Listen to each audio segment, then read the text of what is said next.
Adictos. Walk blindly to the light and reach out for his hand. Don't ask any questions and don't try to understand. Open up your mind and then open up your heart. You will see that you and me aren't very far apart. 'Cause I believe love is the answer. I believe. Muy buenas, bienvenidos a una nueva edición de MM Adictos. Hoy es 20 de octubre, martes, y lo que vamos a tener en el programa de hoy va a ser todo el tiempo que estemos hablando, lo vamos a dedicar íntegramente a hablar del Joel Álvarez contra Alexander Yakovlev de UFC 254. ¿Esto lo podía hacer en la previa del jueves, viernes que vamos a hacer de UFC? Sí, pero bueno, no pasa nada por hacerlo fuera, y además lo he preparado un poquillo más que de costumbre. He revisado los combates de Yakovlev, los últimos combates de Yakovlev, no todos los de UFC, pero sí que una buena parte para analizar un poquito, ver posibles tendencias. Así que vamos a ir repasando esos combates para ver qué podemos sacar en claro de cara al enfrentamiento con Joel Álvarez el sábado en UFC 254. Un enfrentamiento que va a ser en un horario que lo vamos a poder ver, como comentamos en la parte final de ayer del programa, que nos lo recordó un oyente. Vamos a poder verlo en un horario pues más tranquilo, más por la tarde, que siempre es de agradecer poder seguir el evento en un horario normal, un horario europeo, ¿no? Que no tengamos que trasnochar. Antes de empezar con eso, ya sabéis lo que toca. Esto es así, algunos lo llaman spam, yo lo llamo gente que nos permite seguir ofreciendo el programa gratuitamente después de 10 años. Y en esa encontramos a Dragons, la comunidad Dragons Z, dragonz.es, de Nacho Serapio. ¿Y qué podéis encontrar en la comunidad Dragons? Una barbaridad de contenido, de cursos de MMA, de grappling, de diferentes tipos de artes marciales y también de entrenamiento en general, no solamente artes marciales, sino también, si os queréis poner en forma, pues también podéis encontrar más de 1000 vídeos, más de 700 clases de Nacho Serapio y de su conjunto de colaboradores, que está muy bien. Tenéis alguna muestra de ello en el canal de YouTube de Nacho Serapio, os lo recomiendo, se llama El Guerrero Interior. Podéis entrar ahí en el canal de YouTube y echarle un vistazo, porque durante la pandemia, por allá en marzo, ya sé que todavía por desgracia no hemos acabado, pero allá por marzo o abril él estuvo haciendo una serie de entrenamientos por las mañanas y fueron en directo además, y podéis echar un vistazo porque ahí se pusieron vídeos que están preparados para el conjunto de lo que es la comunidad Dragons y dentro de esos cursos, y os aconsejo que le echéis un vistacillo si tenéis tiempo, porque ahí os vaya a tener una prueba de lo que es la comunidad Dragons. Además tenéis otra serie de ventajas, un 15% de descuento en productos de Dragons, gastos de envío gratuitos, 50% de descuento en seminarios y eventos que estén coorganizados por Dragons. Y además, por supuesto, las revistas, uno de los máximos valores de la comunidad Dragons, la revista que se lleva editando ya varios añitos, y ahí sigue fuerte. Si os dais de alta por 10 euros tendréis acceso a toda la biblioteca digital. Si además queréis recibirla en papel, son 12 euros, son 2 euritos más, y la recibiréis en vuestra casa a partir del día que os deis de alta. No todos los números, pero a partir de ese momento en que os deis de alta recibiréis la revista. Como bien sabéis, es bimensual, un mes toca la revista, al siguiente mes toca libros que está editando, que están escribiendo tanto Nacho como sus colaboradores, y por supuesto también tendréis acceso a todo lo que es toda la versión digital de la revista Dragons, de Dragons Magazine. Y nada, simplemente recordaros eso, dragonz.es, ahí podéis averiguar mucho más sobre la comunidad Dragons y también podéis acudir a Nacho Serapio y preguntarle. Lo nuestro, ¿dónde podéis encontrarnos? Facebook, Twitter, MMAdicto, en Instagram mmadicto_podcast, por correo electrónico mmadicto@gmail.com y en YouTube y en Twitch MMAdictos TV. Ya digo, lo que podéis encontrar en iVoox, Spotify y Apple Podcast son los programas igual de la misma manera que lo podéis encontrar, no todos, por cierto, porque solamente los que son así más cortitos son los que estamos subiendo a YouTube. y en formato audio también, con lo cual si estáis suscritos ya en iVoox, Spotify o Apple Podcast es indiferente. En todas esas vías de contacto podéis dejarnos un mensajito y además podéis también escribirnos a mmadicto@gmail.com. No sé si lo he dicho, pero lo vuelvo a repetir. Y luego también tenemos la página web donde también podéis encontrar los programas un poquito más organizados, que es mmadictos.com. Vamos a empezar ya por tanto a repasar un poquito, a hablar de ese próximo combate que vamos a tener este sábado y que tiene a uno de los españoles en esta card de UFC 254, Joel Álvarez, el fenómeno, que se va a enfrentar contra Alexander Yakovlev.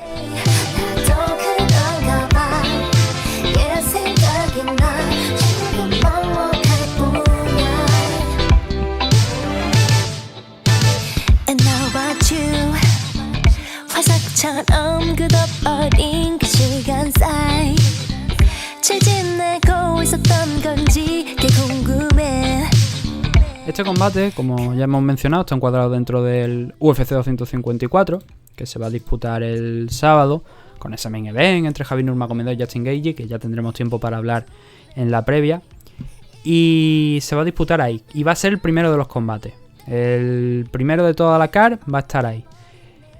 Ya conocéis quiénes son los dos, Joel Álvarez y Alexander Yakovlev.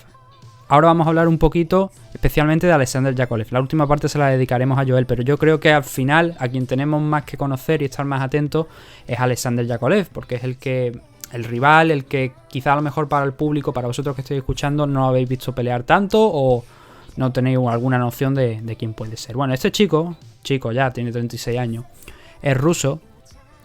Tiene un 25-10-1 de récord, 25 victorias, 10 derrotas y un empate. Aunque según donde consultéis los datos, porque también tenemos las estadísticas de UFC, por ejemplo, oficialmente ellos dicen que Yakovlev tiene un 24-9. Pero bueno, en otras partes, como digo, pues tienen un registro diferente. En Share 2, por ejemplo, le dan un 25-10-1 también, en Tapology le dan el mismo 25-10-1 de récord, pero UFC es especialista. Ellos dicen que tiene alguna pelea menos. De esas 25 victorias, 9 son por KO o por TKO, 9 por sumisión y 7 por decisión. Y de las 10 derrotas, 4 sumisiones y 5 por decisión. Por lo tanto nos queda una que es por TKO. Eso es en la parcela del récord. Luego tenemos también el tema físico. En el físico están igualados. Si acaso es verdad que Joel Álvarez tiene algo de ventaja en tema del alcance. Porque Joel comparte la misma altura aparentemente con Yakovlev. 6,3, que eso viene a ser 1,91 m. 1,90 m, sí, rozando el 1,90 m más o menos, porque ya vimos que en el último combate que tuvo contra Joe Duffy parecía que Joel, o por lo menos lo que siempre nos habían dicho es que estaba cerca de ese 1,90 m, pero luego contra Joe Duffy nos daba la impresión de que fuera tanto, de que hubiera tanta diferencia entre ambos. Pero en altura, en estos dos, en este caso, estos dos, Yakovlev y Joel, están bastante parejos. Oficialmente dan la misma altura. En el alcance no, en el alcance sí que varía. Y tenemos a un Yakovlev que está en 74 pulgadas, que vendría a ser un 88 centímetros, cerca de 1,90 m, pero Joel Álvarez está cerca de los 2 metros, 1,96 m. Tiene una más que favorable ventaja a su favor en tema de distancia. Yakovlev, ¿dónde lo hemos visto? Aparte de, obviamente, UFC. Pues Yakovlev lo hemos estado viendo también durante muchos años en N1 Global, en Rusia, en eventos principalmente en One Global, pero también en otros eventos por ahí internacionales. Antes de dar el salto aquí a UFC, donde debutó con derrota frente a Demian Maia. Y aquí en UFC la verdad es que no le ha ido tampoco, digamos, muy bien. Porque aquí suma 7 derrotas. Esperemos que después del... 7 derrotas. 5 derrotas. Esperemos que después del sábado pues sean 6. Y lo que sí hay que reconocerle es que se ha enfrentado contra rivales grandes. No se ha enfrentado contra rivales pequeños. En el momento de llegar a UFC directamente se enfrentó contra Demian Maia. Y eso fue en el 2014, cuando ya Maia llevaba, si no recuerdo mal, lo estoy comprobando ahora, pero si no recuerdo mal, Maia en el 2014 ya llevaba unos buenos años y ya había enfrentado incluso a Anderson Silva por el título, lo cual llamaba la atención, ¿no? Ese combate, y un detalle que no he mencionado hasta ahora, es el peso. Él estaba peleando ha ido alternando 170 a 155. De hecho, tiene una pelea Alexander Yakovlev que es contra Juanma Suárez, allá en One Global, donde Juanma perdió por KO, por TKO en el segundo asalto. Esa pelea se dio, por ejemplo, en la división welter. Y aquí, durante, ya digo, la grandísima parte de su carrera se está desarrollando en la división welter. También tiene peleas en la división middleweight, algunas en la light heavyweight, con lo cual eso no quiere decir que es un luchador bastante pesado, pero normalmente lo fuerte, lo suyo, lo bueno ha sido en la división welter, y aquí en UFC también lo hemos tenido al principio, con 2 peleas contra Demian Maia y contra Nico Musoke, que fueron las 2 en 170 libras, luego ya se vio obligado a bajar a 155. Hubo un momento, después de conseguir una victoria contra Gray Maynard, que volvió a tener que subir. Curiosamente eso coincidió con el 2015, que fue cuando entró la USADA y cuando se prohibieron también las inyecciones, la IV que conocemos, que es suero para subir peso, para recuperar fluidos y para volver a subir peso. En el 2015, que fue cuando entró la USADA y aquello se empezó a alterar, Yakolev, no sé si fue justo en ese 2015 o fue un poco después, pero él dijo que tuvo que volver a 170 libras provocado por ese cambio. Y ahí no le fue del todo bien. Ganó el primer combate contra George Sullivan en su regreso a 170, pero luego perdió contra Kamaru Usman, el ahora campeón, y luego contra Zach Cummins. Luego tuvo que volver a bajar a 155, donde se enfrentó a Alex da Silva. Ganó aquel combate, y el último fue contra Roosevelt Roberts, que fue a finales del año pasado. Ha pasado prácticamente un año sin subirse a la jaula Yakolev. Eso es algo que también tiene de ventaja Joel, porque ya lo hemos visto aquí peleando este año frente a Joe Duffy en la primera tanda de eventos que se celebró en la isla. ¿Cómo fueron? Me parece que he dicho al principio que vamos a hablar de los 5 últimos. Vamos a hablar de los 4 últimos realmente.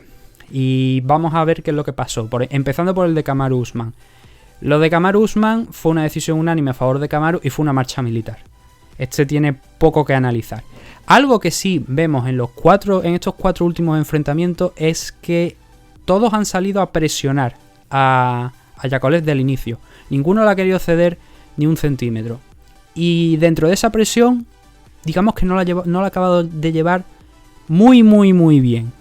Sí que impide que sus rivales, por lo general, le lleven al suelo. Tiene una defensa de takedown que, más allá de ese porcentaje que tiene del 72%, es decente, es buena. Le hemos visto que opone resistencia a ser llevado al suelo, pero en líneas generales esa presión alta le genera problemas. No es un tipo que tampoco se caracterice por intercambiar golpes, a pesar de que cuando llegó a UFC pues tenía una buena acumulación de victorias por KO y tal, pero eso no lo pudo llevar aquí, no lo ha podido extender aquí. Y gran parte de esas 25 victorias, ya digo, estamos hablando de que aquí en UFC ha perdido en 5 ocasiones. La mitad de sus derrotas profesionales han llegado aquí. ¿Y qué más tenemos? Bueno, en el caso de ese enfrentamiento contra Kamaru Usman, como os estoy diciendo, no hay mucho más que contar. Usman le pasó por encima, fue prácticamente un paseo militar y no puso ninguna resistencia. Contra Zach Cummins, que fue su siguiente enfrentamiento en 170 y el último hasta ahora, y ve el último por la fecha porque va a seguir peleando en 155. En esta pelea contra Zach Cummins pasó lo mismo, un Zach Cummins que salió a presionarle. Por cierto, un detalle también, Yakolev es zurdo y eso es una cosa a tener en cuenta. Aunque Joel ya se ha enfrentado anteriormente contra otros zurdos, sin ir más lejos aquí en UFC se enfrentó contra Danilo Beluardo, que también era zurdo, y a ver, Danilo le pudo ganar. Sí que es verdad que el combate se decidió en el suelo con el ground and pound que ejerció Joel Álvarez sobre Beluardo, pero es un detalle a tener en cuenta. ¿Qué más? Lo de Zach Cummins. Pues empezó de la misma manera, ¿no? que empezó Kamaru Usman y que empezaron Alex da Silva y Roosevelt Roberts saliendo a por él y imponiéndole un ritmo que él no lo llevó bien. Igual en el ring era bastante bueno, pero aquí no lo llevaba bien.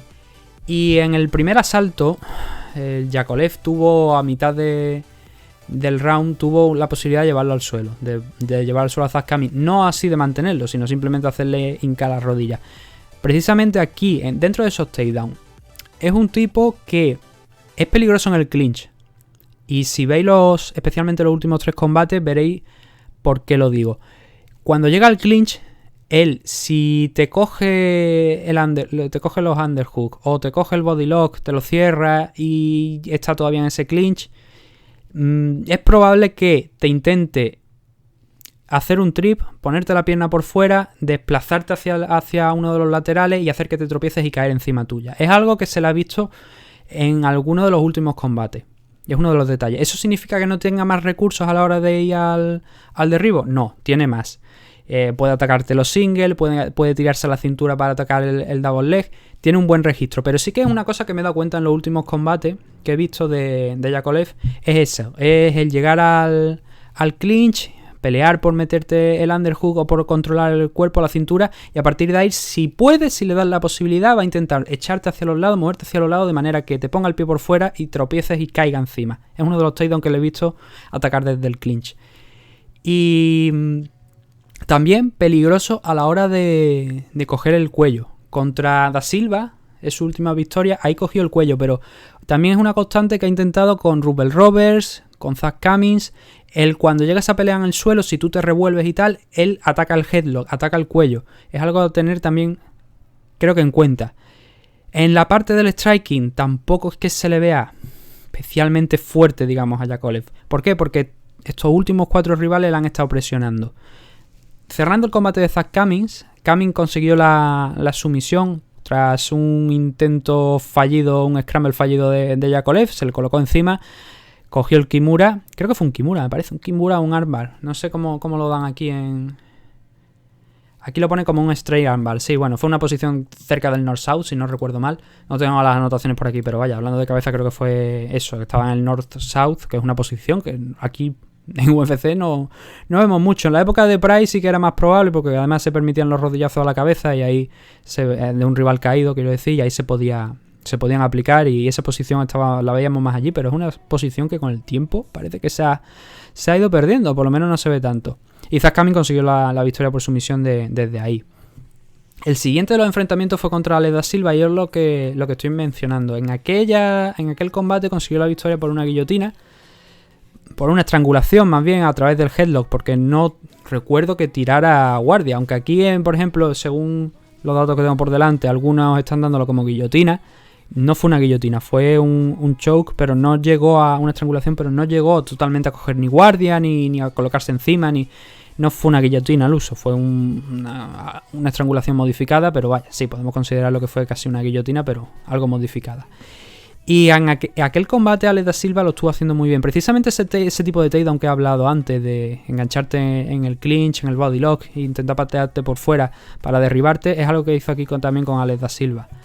Y Da Silva, por fortuna, lo controló bastante bien. Lo controló, aguantó de pie. El problema llegó en el segundo asalto, cuando, insistiendo con esos takedowns, con esos derribos, se metió en una posición complicada. No lo consiguió derribar por completo, y ahí fue donde Yakovlev le echó la mano al cuello para someterlo. Pero hasta ese momento Yakovlev no estaba haciendo realmente mucho. Intercambios de posición, intercambios de control contra la jaula, pero nada realmente relevante. Y yéndonos al combate de Rubel Roberts, que fue su última decisión, su último combate, su última derrota, Roosevelt también salió de la misma manera en la que salieron Da Silva, Cummings y Usman. Y no me he ido más atrás, pero simplemente con esos 4 combates ya podemos ver esa tendencia a salir el rival presionando, lo cual nos abre la puerta a si Joel no le presiona, si Joel se queda en el centro y están ahí en esa posición, si él no aprieta el gatillo, ¿puede cortocircuitar de alguna manera a Yakovlev? Pues sería algo interesante, pero de momento la mayoría de luchadores que han ganado a Yakovlev aquí dentro de UFC han sido con esa estrategia de ir a comérselo, de ir a presionarlo. Porque le pones ya nervioso, no encuentra su striking, no encuentra su distancia, y es un tipo que tiene un alcance largo, pero además si añadimos a la mezcla el alcance que tiene Joel Álvarez, eso hace que todavía deba ser más complicado esta pelea. Con Rubel Roberts hubo un intercambio y a lo largo de los asaltos, y fue un combate que perdió, pero del todo no llegó a lucir demasiado mal, digamos. Tuvo sus cositas positivas, y de hecho yo creo que en el tercer tuvo un par de takedowns. Especialmente el segundo asalto es el mejor asalto de Yakovlev, y yo me atrevería a decir que más allá de la victoria contra Da Silva, creo que es el mejor asalto de todo lo que he visto para hacer este programa. Y ahí sí que se vio que estaba controlando más a Yakovlev, se le vio una experiencia, pero claro, también es verdad que Rubel Roberts no tenía el mismo registro ni el mismo número de peleas que Alexander Yakovlev, con lo cual en esas posiciones le sirvió de aprendizaje. Aún así consiguió Rubel Roberts en el tercero frenar todos los intentos de takedown que lanzó Yakovlev, y ya no se ceñía solamente a ese tipo de takedown que estaba hablando del clinch, sino que ya se tiraba las piernas, hacía un double leg, buscaba el single leg, buscaba presionarle contra la jaula. Ya estaba en modo también wrestler / sambo, porque digo lo de sambo pues también por lo del tema de Rusia, obviamente. Y lo que pasa es que Rubel Robert pudo revertirle la posición en alguna ocasión de esos intentos de takedown, y al final acabó controlando la pelea y consiguió la victoria, pero fue complicada, ¿eh? El resultado de ese combate fue un triple 28-21 a favor de Roosberg. Difícil, una pelea difícil, pero también está el factor del tamaño. Alexander Yakovlev, ya hemos dicho, que ha peleado hasta en 4 categorías de peso. Estábamos hablando de un combate en light heavyweight hace muchos años, un combate también en la middleweight, y luego bajar a welter y a lightweight. Son varias categorías de peso, pero aquí tiene esa ventaja. Con Joel, cerrando la puerta ya de estos 4 combates que hemos dicho, donde hay que destacar lo primero. Bueno, hemos hablado mucho del tema del grappling, porque es uno de sus fuertes. También el striking anda bastante bien, tiene potencia. Le gusta patear. Hemos visto ya a lo largo de su carrera muchas head kicks realizadas. Algunas finalizaciones, obviamente, otras no. Pero le gusta patear. Es un tipo que le gusta patear para medir la distancia. Y su striking también, ya digo, si lo puedes anular, si lo echas enfrente, le pasa como en los últimos 4 combates. Se lo anularon por completo. No le permitieron golpear, obviamente alguna mano sí que metía, pero si nos ceñimos también a las estadísticas, más allá de ver los combates, por ejemplo, tenemos Kamaru Usman. En el combate de Kamaru estamos hablando que 8 golpes significativos en 15 minutos. En el caso de Zach Cummings fueron un poquito más, porque Zach Cummings sí que le permitió un poquito más de distancia conforme iban pasando los minutos, y ahí fueron 18 golpes significativos. En el combate que finalizó, que consiguió la victoria frente a Leda Silva, fueron 14. Contra Rubel Roberts solamente fueron 20.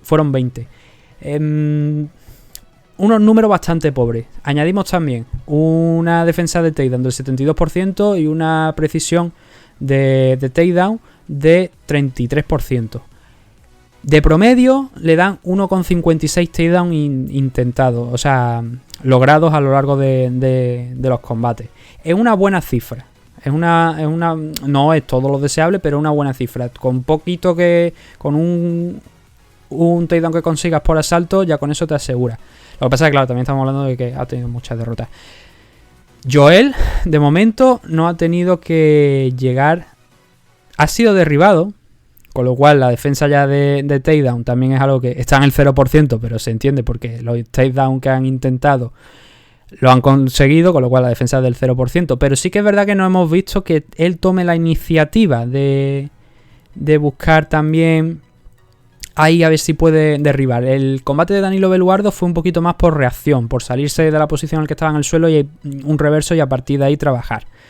Pero no le hemos visto esa faceta que tiene también de poder intentar utilizar su físico, su potencia, para poder llevar a sus rivales al suelo, que no es su principal fuerte, pero desde luego el número de sumisiones, de victorias por sumisión que tiene Joel Álvarez a lo largo de su carrera está ahí, y eso se mantiene, y obviamente es muy peligroso. Sobre todo ya lo vimos en el último combate, no contra Joe Duffy, pero el del total de 17 victorias que lleva son 15 por sumisión, y muchas de ellas también importantes con la espalda contra la lona, que eso es algo que es difícil, no se suele ver. Muchas sumisiones que vemos son siempre en control de la situación, a lo mejor tomando en la espalda a tu rival, pero cuando tú estás en la espalda contra la lona, Joel Álvarez tiene bastantes victorias por triángulo también a lo largo de su carrera, y eso es un punto importante. Entonces, a ver, es algo que le preguntaron, ¿no? De hecho, en el último combate que tuvo Joel,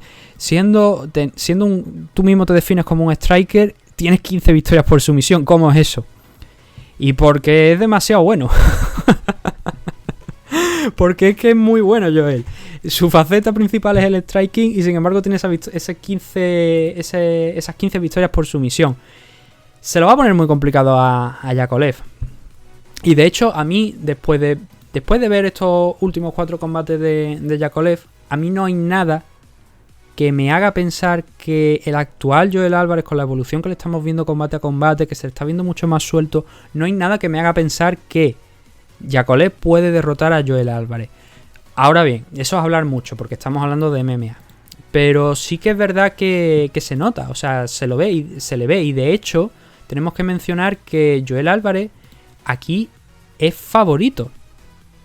Por primera vez no, porque ahí hay algunas apuestas contra Danilo Beluardo, le daban más o menos empatado en las casas de apuestas. Pero en este combate, por primera vez, lo están considerando como favorito a Joel Álvarez. Y está justificado. No solamente por esas 2 victorias que lleva, sino porque cuando los pones por delante y expones a uno, expones a otro, Joel Álvarez es mejor striker que Yakovlev. Por lo menos en su tiempo en UFC. No hablo de Joel, sino de Yakovlev. Del tiempo que ha pasado Yakovlev en UFC. Es mejor en el suelo. De momento también. 15 victorias por sumisión. No significa nada, pero se le ha visto muy suelto en el suelo. Y es una de las principales armas de Yakovlev. Que por cierto, no lo he dicho también, pero no es un tipo que una vez te lleva al suelo vaya a someterte a una presión excesiva, a golpearte. No, es un tipo que va a ejercer el control de la pelea, intentando pasar, mejorar la posición en el suelo, intentando buscar una sumisión, pero no es un tipo que vaya a priori a someter a golpes a Joel Álvarez. No se lo he visto en ninguno de los takedowns que ha conseguido en estos 4 combates que hemos estado hablando hoy. Con lo cual creo que eso también es un factor importante, pero también a tener en cuenta. Y como digo, creo que no hay nada ahora mismo, en este punto, que suponga una amenaza para Joel Álvarez. Creo que es mejor luchador en todos los campos. Creo que tiene esa ventaja también de alcance. Creo que va a ser muy interesante. Y de hecho una de las cosas que espero es ver exactamente cómo plantean esta pelea. Enrique, la esquina de Joel, el propio Joel.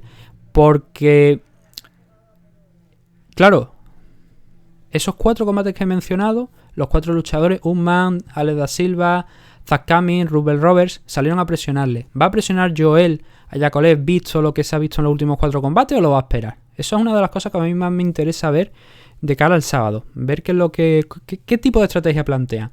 Porque ya hemos visto que no se siente cómodo cuando le presionan. Y si ahí, por lo que sea, pero claro, también hemos visto que a Joel lo han llevado y es uno de los campos que está machacando, entrenando con el paso del tiempo, que es el suelo, es la defensa de takedown. Y eso ha mejorado mucho. Entonces yo estoy muy interesado en ver eso, ver cómo va a ir la pelea. Ya digo, creo que va a ganar Joel. Y esta no es que crea en función de las estadísticas, o sea, porque yo quiero que gane Joel, sino porque pienso que tiene una grandísima oportunidad y creo que es favorito con todas las de la ley. No solamente es que lo diga yo, es que lo dicen las casas de apuestas. Y creo que es gran favorito para ganar este combate. Ahora, la experiencia de Yakovlev también juega, pero sus últimos combates no han sido buenos. Entonces, acabando con el programa, probablemente me esté dejando algo de lo que quería decir, pero debemos quedarnos con ese mensaje. Es el resumen que yo hago. Ahora mismo no hay nada que Yakovlev, a pesar de todo el arsenal que pueda tener, que no es tampoco, que no lo hemos visto mucho en estos últimos 4 combates, no debería ser una gran amenaza para Joel Álvarez en ninguna de los campos, ni arriba ni abajo. En el clinch, con estar atento, ya digo, la defensa de takedown de Joel Álvarez ha ido mejorando. Veremos si esta vez también puede soportar a Yakovlev llegado el momento, porque llegará el momento. Siempre que no lo noquee antes Joel o lo someta, pero llegará el momento donde van a ir al clinch, donde Yakovlev seguramente va a querer llevar esa pelea al suelo, y ahí es donde tenemos que ver cómo reacciona Joel. Si es capaz de mantenerlo fuera, si va al suelo y ver cómo trabaja. Pero las sensaciones son buenas. Lo que yo he visto después de haber visto muchos combates, si yo pensara, ya os puedo decir una cosa, si yo pensara lo contrario, os garantizo que os lo diría. Si yo pensara que Joel no es favorito de este combate, os lo puedo garantizar que lo diría. Como por ejemplo cuando se rumoreó el combate contra Marco Madsen, que podría llegar a darse entre Joel y Mark hace cuestión de un año. Aquel combate yo lo consideraba horroroso para los intereses de Joel. Y yo no me caso con nadie, yo no tengo problema ninguno en decirlo, pero en este combate de verdad lo pienso, que creo que Joel, igual que lo pensaba contra Joe Duffy, creo que tiene una magnífica oportunidad.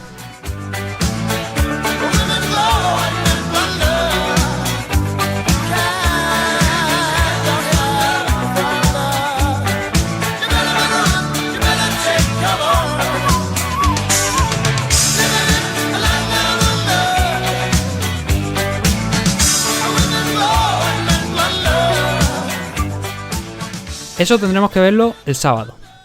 Nosotros, por ahora, lo vamos a dejar aquí, en este programa.